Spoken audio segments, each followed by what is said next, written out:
Kuchelewa kumaliza katika raundi ya kwanza kitaalam inajulikana kama delayed ejaculation.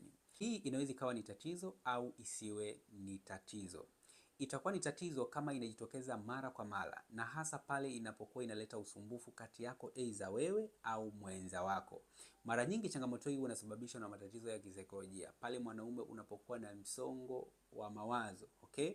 Manake unapokuwa na msongo wa mawazo, ubongo unashindwa kushiriki kikamilifu pindi unapokuwa unashiriki tendo la ndoa, hali ambayo inaweza kusababisha msisimko kuwa mdogo kwenye uume, mwisho wa siku ikapelekea ile hali ya kuchelewa kumaliza katika hiyo raundi ya kwanza. Lakini pia hali hii inaweza kusababishwa na hali ile ya kunywa pombe kwa kiasi kikubwa, okay? Unapokwenda kushiriki tendo la ndoa, hii pia inaweza ikachochea hali ya kujikuta unachelewa kumaliza katika raundi ya kwanza. Lakini bado hali hii inaweza kusababishwa na kudhoofika kwa mishipa ya fahamu kwenye maumbile yako ya kiume. Hali hii inaweza kusababisha msisimko kuwa mdogo kwenye uume, hali ambayo ikasababisha kuchelewa kumaliza wakati unapokuwa unashiriki tendo la ndoa.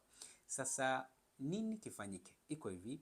Cha kwanza kabisa unatakiwa upunguze hofu, uoga, wasiwasi, msongo wa mawazo pindi unapokuwa unashiriki tendo la ndoa, lakini pia ni kuhakikisha unashiriki tendo katika mazingira ambayo yanakufanya kuwa comfortable. Alafu focus zaidi pindi unapokuwa unashiriki tendo la ndoa. Hali hii itasababisha umwage kwa wakati. Ukiona bado hali yako inazidi kuwa mbaya, huenda ikawa ni changamoto ya low sperm account. Kwa hiyo utachukua namba yangu kwenye bio, uwe ndani au nje ya Tanzania, tutakusaidia. Karibu, nikutakia wakati mwema.